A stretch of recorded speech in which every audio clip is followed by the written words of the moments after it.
After watching this video, you should be able to describe the feedback control of plasma osmolarity using antidiuretic hormone. We're going to discuss the feedback loop for plasma osmolarity, looking at ADH's effects.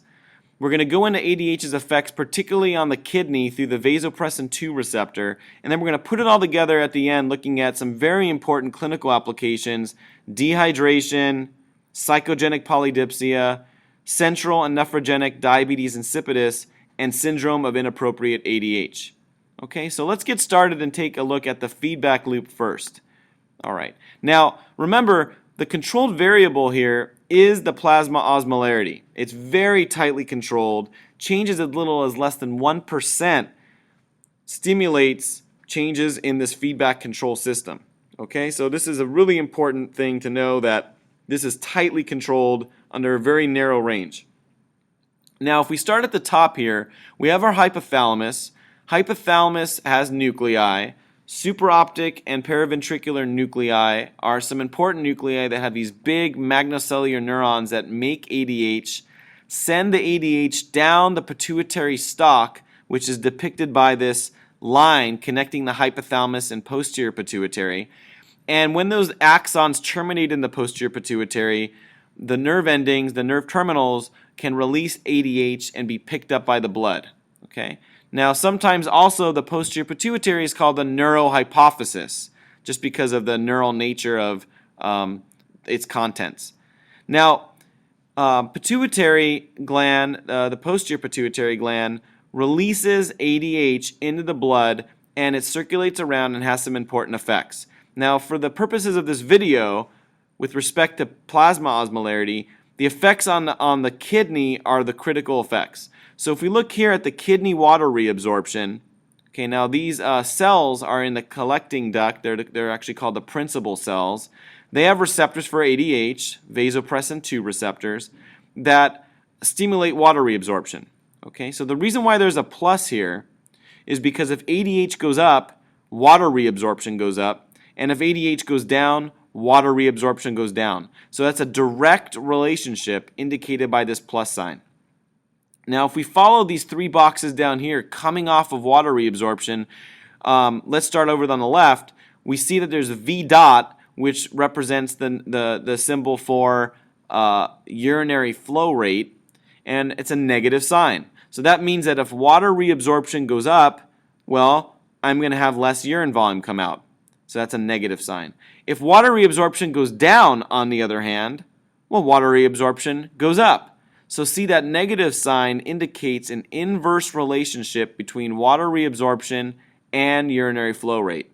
Okay? Now, if we turn our attention to urinary osmolarity, it's a plus sign. And that makes sense too, because if I reabsorb more water, I'm pulling water out of the urine, or out of the tubular fluid that's going to become urine, and the urinary osmolarity is going to go up. Okay? And if water reabsorption goes down and there's more water left in the tubular fluid that becomes urine, well, urine osmolarity becomes more dilute and urine osmolarity goes down. So that's a plus sign because it's a direct relationship. Okay? Now, the final place, which is the most important place, and this is why we're doing this, is that we have the effects on plasma osmolarity. So you can see if I reabsorb more water and I'm pulling it out of the tubular fluid, all right, it's going to be going into the plasma, which is going to lower the plasma osmolarity. Okay, so if water reabsorption goes up, plasma osmolarity goes down. If water reabsorption goes down, all right, and it's not going back to the plasma, well, then plasma osmolarity is going to go up. Okay, it's going to be more concentrated. And so that's a negative inverse relationship. And notice that it makes sense, since the way water is going, right, it's going from the tubular fluid back into the plasma, that the effects of water reabsorption should be opposite for urine osmolarity and plasma osmolarity, because that's where the water is going. Either it's going to be in the tubular fluid and urine, or it's going to go back into the plasma. All right, now let's take a look at plasma osmolarity's effects. Plasma osmolarity, when it goes up, has effects on the hypothalamic synthesis of ADH through osmoreceptors, which aren't shown here. Okay, but if plasma osmolarity goes up, ultimately through these osmoreceptors, I'm going to end up with more ADH released from the posterior pituitary. Okay, if plasma osmolarity goes down, well, ADH goes down. Okay, so that's a plus relationship, a direct relationship. Now there's also another feedback system using thirst centers and water intake. So if plasma osmolarity goes up, all right, I'm going to stimulate thirst, and then if you're thirsty, assuming you have access to water, that's an important point. If you have access to water, then water intake should go up. And if you're putting more water into the body, you are going to dilute the plasma osmolarity. Okay, so that's a negative relationship. All right. On the other hand, if plasma osmolarity goes down, thirst goes down, not to the same degree that thirst goes up when plasma osmolarity goes up, but it would go in the downward direction, and you'll get a little bit less water intake, and then that should be an effect to raise the plasma osmolarity.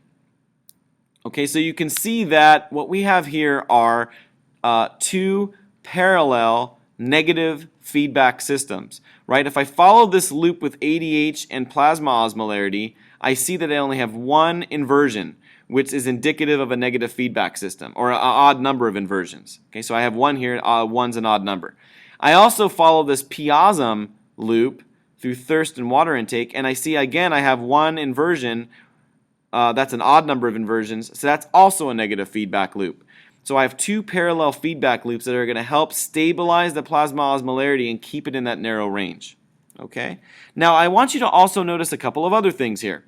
Look at urinary osmolarity and V dot. They are not connected at all to this feedback system. So UOSM and V dot are just byproducts of what the kidney is doing with water to stabilize the plasma osmolarity. We do not have systems, control systems, to stabilize urine osmolarity and V dot.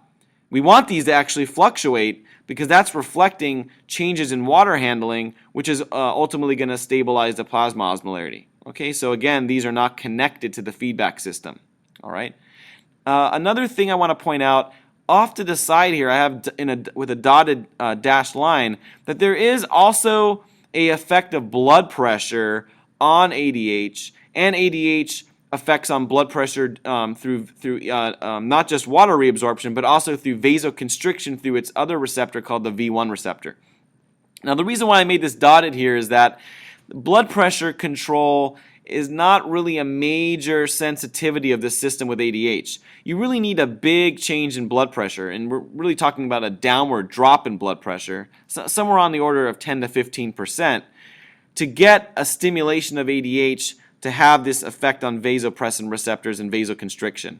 Okay, now it is important to know that ADH can cause vasoconstriction because, well, that's where it gets its other name, vasopressin, and that's through the V1 vasoconstriction effect. Okay, so that's one reason why this is important to have here, because it highlights that ADH has some other effects besides water reabsorption. Okay, and you can see here that the effects of blood pressure going to the medulla and going to hypothalamus is going to be having to use some baroreceptors that are found in the aortic arch and carotid sinus, the heart, and even the pulmonary veins. And there's some inhibitory signals that are going to go to the hypothalamus here that can be affected by brain lesions and even lesions in the chest that can disrupt this feedback system and result in an increase in ADH secretion. So there are some clinical scenarios where there's lesions even in the signals that are going to hypothalamus that can result in an excess of ADH. So there's a couple of things here that are important with this blood pressure control, but for the rest of the time of this video, we're going to be focusing our attention with all of the renal effects with V dot, UOSM, POSM, thirst, and water intake. Okay, so that's a summary of the feedback control system that we're going to apply at the very end of the video. Now let's take a look at the effects of ADH. Now the major effects of ADH are in the kidney. They're specifically on the principal cells in the collecting duct, okay? And we can see here that the ADH that's in the blood that was released from the posterior pituitary acts on the basolateral membrane on a V2 receptor, all right, which is coupled to GS. And we know that G proteins increase, in this case the GS protein, increase second messenger cyclic AMP, which activates protein kinase A. Now protein kinase A is going to be responsible for getting these vesicles of aquaporin 2 that are sequestered, okay, and translocated to the apical membrane and inserted so water can be reabsorbed and ultimately go back into the plasma. Okay, so this is thought to be the mechanism of how ADH has this effect. So again, aquaporin 2 channels are going to be shuttling back and forth from the apical membrane. And in this case, all I'm showing you here is that the ADH, through its effects on cyclic AMP and pKa, trigger the insertion of these water channels. It's kind of like insulin on skeletal muscle and fat triggering the insertion of GLUT4 transporters. Now remember, insulin uses a different receptor transduction pathway, but the concept's the same. I have transporters that are sequestered, and through signal transduction, their insertion in the membrane is regulated. Okay?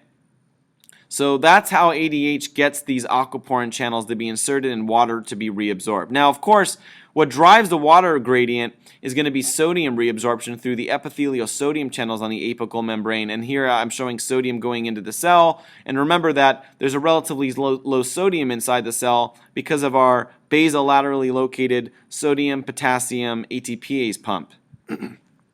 All right? So that's just a summary of how ADH works. It's important to remember these key parts: V2, GS, aquaporin 2. Okay, those are some really important components of this feedback, of this transduction pathway, and will be important in regulation in the feedback loop. All right, so now we're ready for the clinical applications. Okay, now what we're going to do is we're going to use that feedback loop to figure out what's going to happen in these different scenarios. All right, so we're going to take this step by step. Okay, so first, we're going to start off with just dehydration. All right, so if we go and think about where that would be on our feedback loop over here, okay, the dehydration is going to be affecting, well, let's just say it's dehydration from lack of water intake. Okay, so let's say you're not taking in water because you're in the desert, you're stranded, or you just don't have access to water. So where we're going to start then on this feedback loop is we're going to start with water intake. Okay, so water intake is going to go over here in dehydration. Water intake is going to go down. Now, if water intake goes down, all right, if I go back to my feedback loop, okay, if water intake goes down, then what's going to happen is my plasma osmolarity is going to go up. Okay, because remember there's a negative sign here, which means that they're inversely related. So if I go back over here, then what's going to happen is my P-osm is going to increase. Okay. Now remember, if P-osm goes up, it does a bunch of things. Yes, it's going to make you thirsty. Okay. Now the problem in this case is you're very thirsty, but you just don't have any water access. So despite the fact that you're thirsty, this water intake is where we're starting. Okay, we want to even put a little number 1 here. Number 1 is indicating that's where we're kind of starting in this feedback loop. Right? Now you're going to get thirsty. Now what else is going to happen? The P-osm is going to go up. Those osmoreceptors are going to sense that, and you're going to get an increase in ADH. All right? And if ADH goes up, water reabsorption is going to go up through the vasopressin 2 receptor that we just looked at. And if water reabsorption goes up, well, let's see. My V dot should go down because I'm pulling water out of the tubular fluid. It's going to become urine. And my urine osmolarity is going to go up. Okay? So this is actually what's supposed to happen. This is an appropriate response to dehydration. Okay? So if you don't have access to water and your plasma osmolarity is going up, what's going to keep you alive longer is this water retention through stimulation of ADH. Okay, so you should expect a very high urinary osmolarity, as maxed out as you can get if you're really dehydrated. You know, this urinary osmolarity might be 1,200 milliosms per liter, perhaps.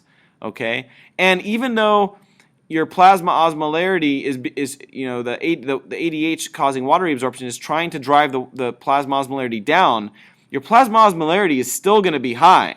Okay, it's just not going to be as high as it would have been without ADH doing this effect. Okay, so it's trying to stabilize this plasma osmolarity that's been deranged. Okay, notice also that your U-osm and your P-osm are concordant. Okay, that in other words, if your ADH system is working right, your P-osm and U-osm generally going in the same direction. Okay? All right, now let's take a look at psychogenic polydipsia, which is really someone who's drinking way too much water for a variety of different reasons. One of them being could be a psychiatric disorder causing someone to drink a lot of water. So much so that they're overwhelming the kidney's capacity to get rid of free water. All right, so let's start with where the problem is in this disorder. And again, we're starting with water intake. Okay, so water intake is going to be the problem. So we'll call that number 1. Okay, now the same situation, all right, I'm going to have my water go up, water intake go up. I'm going to dilute my plasma osmolarity. Okay, plasma osmolarity is going to go down. Now, if plasma osmolarity goes down, that should make me less thirsty. Now, the problem here is that the person's not necessarily thirsty. It's just that they have a psychiatric condition, or they're just drinking lots of water, and even though you're not thirsty, you can still override this. Okay? So I just want to point that out, that the water intake is driving this problem. Okay? Now, what else is going to happen when my plasma osmolarity goes down? Well, we should expect that my ADH is going to be suppressed. Right? So there's going to be less stimulation of those osmoreceptors. ADH is going to go down. If ADH goes down, I have less stimulation of V2 receptors, so my water reabsorption by the kidney goes down. And if I'm reabsorbing less water, well, I'm going to pee more water out. I'm going to have a larger volume of urine, and my urine is going to be dilute. Okay? So, again, notice that the U-osm and P-osm are concordant. Okay? Plasma osmolarity is relatively low. Urine osmolarity is very dilute. That is what we should expect if someone has a normal ADH system. In other words, the ADH can respond to either high or low osmolarity. Okay? Now, let's get into some other disorders of ADH. These are disorders of ADH. Psychogenic polydipsia is really a disorder of water intake. Okay, so now the DI is the abbreviation for diabetes insipidus, and we have 2 different major types. We have central diabetes insipidus, which is indicating that there's a deficiency in ADH centrally, because remember ADH is made in the central nervous system. And then nephrogenic is a kidney source of a problem where there's something the matter with ADH action at the collecting duct. All right?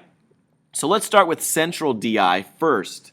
And how can you get central DI? Well, you can have damage in the central nervous system. You can have damage to the pituitary cells. You can have damage to the neurons that are making ADH. It doesn't really matter for this video, except that we want to know that where we start is going to be a problem with ADH. Okay, so over here, where we're going to start is actually here, with ADH going down. All right, and that's because that's the problem. There's a problem with ADH being synthesized and released. So if ADH is decreased, all right, then we expect that water reabsorption goes down because ADH can't have its effects. Okay, just like we had before, if ADH is down and I don't have ADH effects, well then I'm going to be having a large volume of urine produced. It's going to be dilute, okay, and I'm going to get an increase in plasma osmolarity, at least initially, because I'm losing free water. Now, if my plasma osmolarity goes up, I get thirsty, okay, and if my thirst goes up, well then I'm going to drink more water. Okay, now here is where things get a little interesting, all right?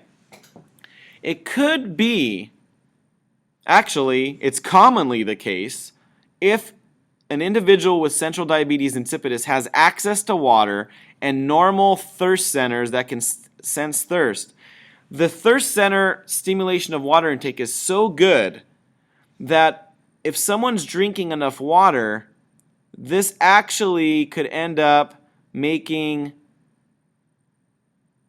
the plasma osmolarity normal. Okay? So in central DI, what you're going to see commonly will be someone peeing out a large volume of urine. That's called polyuria. It's going to be very dilute, and they're going to have polydipsia. They're going to be very thirsty, and they're going to be drinking a lot of water. Now, if they can drink enough water to keep up with the water losses, the plasma osmolarity might be near normal, okay, because the water intake is compensating for the water loss. Okay, in fact, that's kind of why this is called diabetes in the first place, because diabetes is like siphon. The water's going in and the water's just going out. Okay, it's called insipidus because I have a very dilute urine, a tasteless urine. Okay, so the thing that's you have to keep in mind that what the plasma osmolarity is going to do is really going to depend on access to water and thirst centers and water intake. If the person doesn't have water intake to match the water losses, then certainly the plasma osmolarity is going to go up and the plasma sodium is going to go up. Okay, now let's do nephrogenic DI. Now, nephrogenic DI means that there's a problem with ADH action. Now, that can be either, if we go back to our picture, okay, for nephrogenic diabetes insipidus, there could be a problem with the vasopressin receptor or the aquaporins. There are people that have congenital mutations in these proteins. In that case, ADH can have its effect. I have ADH resistance at the kidney, and it can't work right. I also can have other situations. It's not mutations in these proteins, but decreases ADH action. A really important one is lithium, which is a common medication in bipolar. Lithium, okay, actually looks enough like sodium where it could be taken in through ENaC and actually disrupt G protein signaling by the V2 receptor and actually cause a drug-induced nephrogenic diabetes insipidus because it actually can get in to the collecting duct cell.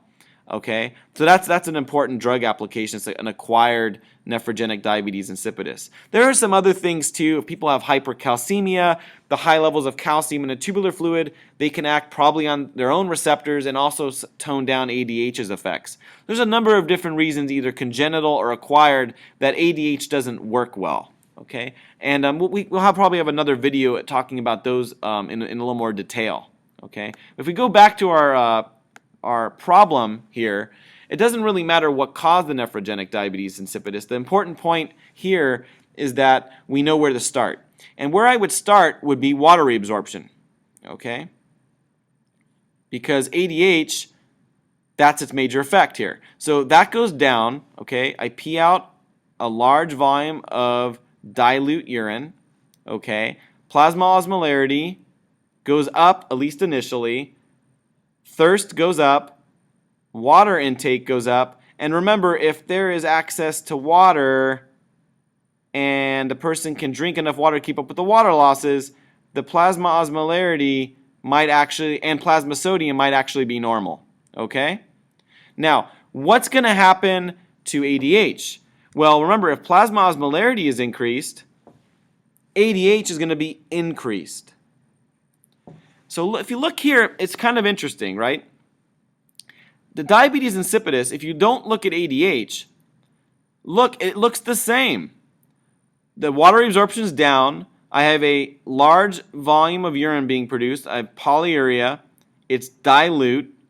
The person has polydipsia. They're drinking lots of water to keep up with the water losses, and their serum sodium or plasma osmolarity is near normal, right? So really, if you look at just everything else except ADH levels, you really can't tell the difference. Now, measuring plasma ADH levels is not that convenient clinically. It takes actually a few days to get the lab result back. So we're gonna discuss after we finish off SIADH that one way that you can tell these apart besides measuring ADH is you can actually give them ADH or desmopressin, and that can have an effect obviously in the central diabetes insipidus, but it would not work in nephrogenic because their problem is a deficiency, whereas nephrogenic, their problem is just the ADH that can't have its effect. Okay. Now, if we look at SIADH, this is syndrome of inappropriate ADH. This is too much ADH or ADH that's inappropriate for the plasma osmolarity. All right, so let's take a look at what that's going to be. I'm going to start with ADH levels, obviously, are going to be increased. Now, why are these increased? Well, there's lots of reasons this could be increased. It could be an ectopic like tumor of the lung, for example, making ADH, or it can just be ADH is being stimulated by drugs, like SSRIs or certain opiates, or even pain can do it. So there's lots of different things that can cause us to go up pathologically, and we're just starting with it increased. Now, if that goes up, water reabsorption is going to go up, okay? V dot is going to go down because I'm reabsorbing water. U-osm is going to be increased because I'm pulling water out of the tubular fluid, going back into the plasma. Plasma osmolarity is going to go down, okay? Thirst is going to go down, and water intake is going to go down.